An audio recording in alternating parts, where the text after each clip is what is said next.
बिस्मिल्लाहिर्रहमानिर्रहीम, अस्सलाम वालेकुम। मैं शाहिद सकलैन हूँ। आप मुझे मेरे यूट्यूब चैनल फेसबुक पेज पे देख रहे हैं। आज 24 फरवरी है, हफ्ते का दिन है। बात करेंगे पाकिस्तान से कनाडा जाने वाली एक फ़ैमिली के हवाले से।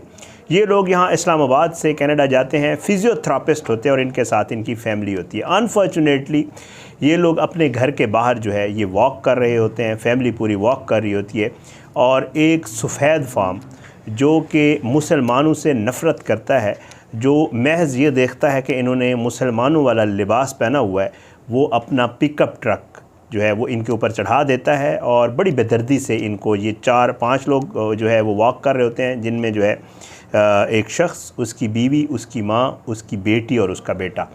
उनके ऊपर वो ट्रक जो है वो बड़ी स्पीड में वो ट्रक चढ़ा देता है। ये 20 साल लड़का होता है और ट्रक चढ़ाता है तो उसमें 4 लोग जो है उनकी डेथ हो जाती है। ये मुसलमान पाकिस्तानी होते हैं, इस्लामाबाद से गए होते हैं और उनमें से उनका एक 9 साल का बेटा होता है जो ज़िंदा बच जाता है।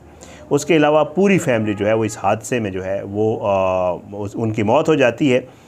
कनाडा की तारीख़ में बताया यही जाता है कि ये इस तरह का वाक़या बहुत कम, एक वो आपको पता है एक मस्जिद पे एक हमला हुआ था और वो वाला वाक़या था, और उसके बाद कहा जाता है कि ये उस नौइयत का एक बड़ा वाक़या और होता है। ये ओंटारियो में होता है और उसमें जो है ये पहला वाक़या होता है कि ये जो लड़का है जिसने ये ट्रक चढ़ाया होता है, ये कुछ 6 किलोमीटर के फासले के ऊपर जो है एक प्लाजे की पार्किंग से गिरफ़्तार हो जाता है और फिर उसके ऊपर मुकदमा चलता है। अब इस लड़के को जो है वो सज़ा हो गई है और उस सज़ा में जज ने जो फ़ैसला सुनाया है, जज ने बड़ी ज़बरदस्त बातें की हैं और जज ने ये कहा है कि ये वाज़े तौर पे जो है ये दहशतगर्दी है। हालांकि बताया ये जा रहा है कि पहली दफ़ा ये इस्तिलाह जो है सफ़ेद फार्म कौम परस्ती के किसी भी तशद्दुद के वाक़ये में जो है इस्तेमाल की गई। वाक़या क्या था, मुक़दमे में क्या कुछ हुआ और अब ये लड़का जो है इसको जो सज़ा हुई है, ये सारी तफसीलात जो है आज की इस वीडियो में आपके साथ शेयर करूँगा। आपसे दरख्वास्त है कि अगर आपने अब तक मेरा यूट्यूब चैनल सब्सक्राइब नहीं किया, फेसबुक पेज को लाइक नहीं किया, तो यूट्यूब चैनल को सब्सक्राइब करें, फेसबुक पेज को फॉलो करें, वीडियोज़ को लाइक और शेयर किया करें और अपना फ़ीडबैक ज़रूर दिया करें। मैं आपको पहले बता चुका हूँ कि जो ओवरसीज़ पाकिस्तानीज़ हैं और स्पेशली वो पाकिस्तानीज़ जिनको वहाँ पे या वो मुस्लिम्स जिनको वहाँ पे जो है इस वजह से नफ़रत का या उन चीज़ों का सामना करना पड़ता है कि जी महज़ के वो जी मुसलमान हैं, और ये बहुत है वहाँ पे। आपको याद होगा एक टर्म भी इस्तेमाल की जाती है इसके लिए, इस्लामोफोबिया, और इस तरह की कुछ टर्म्स जो यूज़ की जाती हैं। ये वाक़यात वहाँ पे बहुत होते हैं कि किसी खातून ने अगर हिजाब पहना हुआ है तो उसका हिजाब खींचा जाता है, कोई अगर मुसलमान वाले कपड़ों में है तो उसके साथ बड़ा नफ़रत अमेज़ रवैया अख्तियार किया जाता है। ये बहुत होता है। अब इस वाक़े की तरफ आ जाता हूँ जी। ये है 8 जून सन 2021 का वाक़या कि 20 साल एक लड़के ने जो है वो फुटपाथ पर पैदल चलने वाले 5 अफराद पर गाड़ी चढ़ाकर फ़रार होने की कोशिश की थी। ताहम हमलावर ड्राइवर को एक करीबी माल की पार्किंग से गिरफ़्तार कर लिया गया था और ये जो है बहुत ही बदतरीन हमला था। और ये जो हमलावर था ये फ़ौजियों के लिबास में था और इसने सलीबी जंग वाली जो है वो शर्ट भी पहन रखी थी। ये जो लड़का है इसके हवाले से बताया जाता है कि जी इसने बाकायदा तौर पे जो है ये इसके जो लिटरेचर या इसका जो चीज़ें मिली थी उससे वाज़े था कि ये मुसलमानों से नफ़रत करता है। बहरहाल जी ये जो 5 लोग थे, इनमें से 4 अफराद जो है वो कत्ल हो गए थे और एक जो इनका बेटा था वो शदीद ज़ख्मी हुआ था जो 9 साल का था। कत्ल होने वालों में 46 साला सलमान अफजाल था, उनकी 44 साला बीवी मदीहा सलमान थी, 15 बरस की उनकी बेटी यमुना थी और 74 साल की उनकी वालिदा बुज़ुर्ग तलत अफजाल जो है इनकी वाक़ये में मौत हो गई थी और 9 साला बेटा जो था वो ज़िंदा रहा था। अब इसमें ये लड़का गिरफ़्तार हो गया, इसके ऊपर फ़र्द जुर्म आयद की गई, वहाँ पे पूरा एक प्रोसेस है और उसके बाद जो है ज्यूरी ने जो है ये बाकायदा तौर पे मुकदमा सुना और इसके ऊपर दफ़ात भी दहशतगर्दी की लगाई गई थी। और जो है इस मुकदमे की जब शवाहिद के मुताबिक इस लड़का जिसका नाम नेथनल था, उसने इस ख़ानदान को इसलिए महज इंतख़ाब किया था अपनी कार्रवाई के लिए कि उन्होंने उन 2 ख़वातीन को रिवायती पाकिस्तानी कपड़े पहने हुए देखा था। ये जज साहब जो जिन्होंने ये फ़ैसला सुनाया, उन्होंने अपने फ़ैसला सुनाते हुए ये बात की।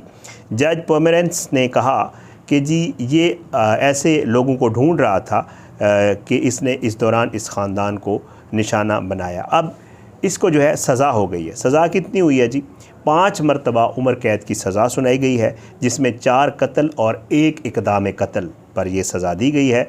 और ज्यूरी ने जो है गुज़श्ता साल नवंबर में इसको मुजरिम करार दिया था और ओंटारियो में इसने चहलकदमी वाले ख़ानदान को अपने ट्रक के नीचे कुचला था। अब इसके बाद इस फ़ैसले में जो है जज साहिबा ने जो है वो कहा कि जी तमाम मुसलमानों के तहफ़्फ़ुज़ और सलामती को ख़तरे में डालकर इनके ख़िलाफ़ जुर्म करना ये चाहता था और इसको एक और सज़ा भी दी गई है जिसमें ये कहा गया कि 25 साल तक ये जो है पेरोल हासिल करने का भी अहल नहीं होगा। 5 मरतबा सज़ाए मौत और 25 साल तक ये पेरोल भी नहीं हासिल कर सकेगा।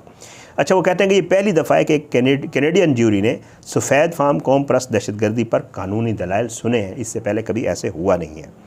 अच्छा, जनवरी में इससे पहले होने वाली समाअतों में तकरीबन 70 मुतासरीन जो इस वाक़े से मुतासर हुए थे, उन्होंने अदालत को बयान देते हुए बताया कि कैसे वो इस मामले से उन्होंने इसका असर लिया।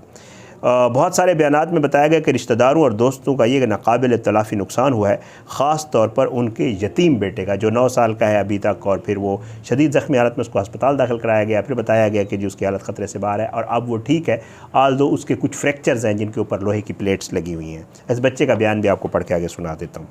अच्छा, अब उसके बाद जी बताया ये जाता है कि जी बच्चे से जो है मासूमियत छीन ली गई। बहुत सारे लोगों ने ये कहा। उसके बारे में उसके अलावा उन्होंने कहा कि जी इस किस्म के हमले जो है वो लंदन की मुसलमान बरादरी में भी आम हो सकते हैं। कुछ और लोगों ने कहा कि कोई और हमें टारगेट करेगा, हमें भी इस चीज़ का खौफ है। ये जो मुतासरीन ने जो बयानात रिकॉर्ड कराए थे हल्के फुल्के, वो आपको पढ़ के सुना देता हूँ। फिर वो कहते हैं कि हमारे साथ गैर इंसानी रवैया अपनाएगा, हमें कोई तकलीफ़ पहुँचाएगा और हमें कत्ल कर देगा। और जो है उसके बाद जो है इस बच्चे का बयान भी पढ़ के सुनाया गया जो ज़ख्मी है, वो भी आपको सुना देता हूँ। वो कहता है कि जी मैं बहुत दुखी हूँ कि अब मैं अपने अहल खाना से कभी बात नहीं कर सकूँगा और ना ही उनके साथ मिल के कोई ऐसी चीज़ कर सकूँगा कि वो हमेशा याद रह सके। वो लिखता है कि जी मैं अपनी टांग से धाती प्लेट जो है अब मैंने उतरवानी है, जो कि बहुत ही तकलीफ़ देह अमल होगा और मुझे जो है फिर से एक बार फिर चलना फिरना सीखना होगा क्योंकि मैं चल फिर नहीं पाता हूँ। बच्चे ने अपने बयान में कहा कि जी मैं अपने बयान के आखिर पे तमाम बच्चों के नाम एक पैगाम छोड़ता हूँ। बच्चे ने कहा कि आप सोचते होंगे कि आपके बहन भाई आपको बहुत तंग करते हैं और सच्ची बात यह है कि मुझे भी यमुना जो है, मैं भी यही सोचता था कि मुझे बहुत तंग करती है। अपनी बहन के हवाले से कहता है। वो कहता है कि जब ये लोग चले जाते हैं तो आपका दिल करता है कि कम अज़ कम आप आखिरी दफ़ा उनसे एक बार फिर झगड़ा कर लें। बहरहाल जी बड़ा अफसोसनाक बयान बच्चे का जब ये सुनाया गया तो बताते यही हैं, वहाँ पे मुख्तलिफ़ प्रेस ने भी ये रिपोर्ट किया हुआ है कि जो फैमिलीज़ वहाँ पे बैठी हुई थी वो रो रहे थे, उनकी आंखों में आंसू थे जब इस बच्चे का बयान पढ़ के सुनाया गया। उसके बाद जी ये सलमान अफजाल साहब जो थे ये 2007 में इस्लामाबाद से कनाडा मुंतकिल हुए थे और इनके जो कत्ल है इसके हमले के बाद लंदन और कनाडा की वसीतर मुस्लिम कम्युनिटी में जो है बड़ा तशवीश का इज़हार किया गया था। इनका जब जनाजा हुआ था तो उस वक्त भी मैंने वीडियोज़ की थी, मेरी टाइमलाइन पे मौजूद है जब ये कत्ल हुआ भी था। तो जो है उस वक्त बहुत ज़्यादा तादाद में ना सिर्फ मुस्लिम्स बल्कि क्रिश्चियन और सिख कम्युनिटी के भी बहुत सारे लोगों ने ना सिर्फ इनके इस जो दुआया तकरीबात थी उनमें शिरकत की थी, बल्कि वहाँ पे इन जहाँ ये हादसा हुआ था और जो इनका घर रिहाइश वगैरह थी उसके बाहर फूलों के अंबार लग गए थे। लोगों ने इनसे इतनी मोहब्बत का इज़हार किया था। बहरहाल जी ये जो नेतनेल है इसने जो है अपने बयान में कहा कि जी इस कत्ल पर मुझे बहुत ज़्यादा अफसोस हुआ है और इस वाक़े के बाद दिनों महीनों और सालों के दौरान मैंने अपने इस अमल की वजह से जो है मुझे बहुत दर्द और तकलीफ़ हुई है और मैंने वो सब कुछ देखा है। अच्छा, वो कहते हैं कि जी एक इसमें मामला है जो इसका वकील है क्रिस्टोफर हिक्स जो इस मुजरिम का वकील था, उसने कहा कि जी मुझे ये आइडिया था कि दहशतगर्दी के बारे में जज ये फ़ैसला देगा, लेकिन ये है कि हमारे पास अपील का जो है वो हक़ मौजूद है।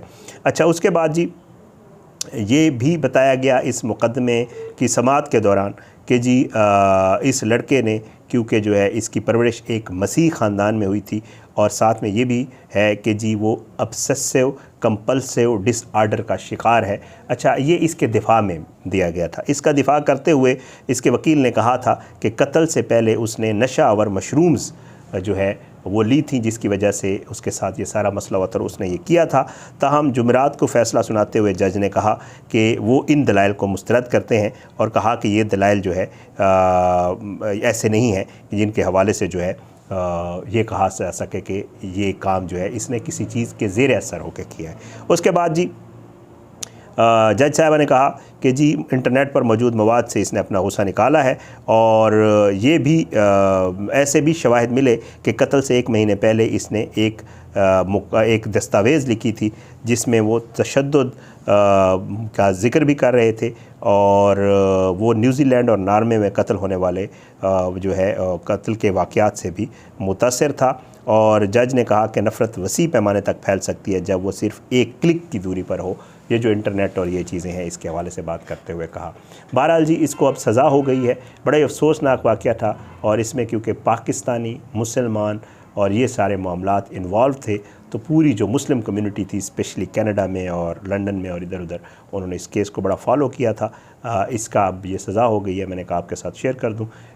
इंशाअल्लाह इस हवाले से और मज़ीद जो भी तफसीलात होंगी आपके साथ ज़रूर जो है शेयर किया करेंगे। आप अपनी दुआ में हमें याद रखा करें। अल्लाह पाकिस्तान कामी नासिर और इसके खिलाफ साजिशें करने वालों को नस्ल नाबूद करे, ज़ालिमों को इबरत का निशान बनाए, मज़लूमों को इंसाफ मिले। अगली वीडियो में मुलाकात होगी, तब तक के लिए इजाज़त दें। पाकिस्तान ज़िंदाबाद। अल्लाह हाफ़िज़।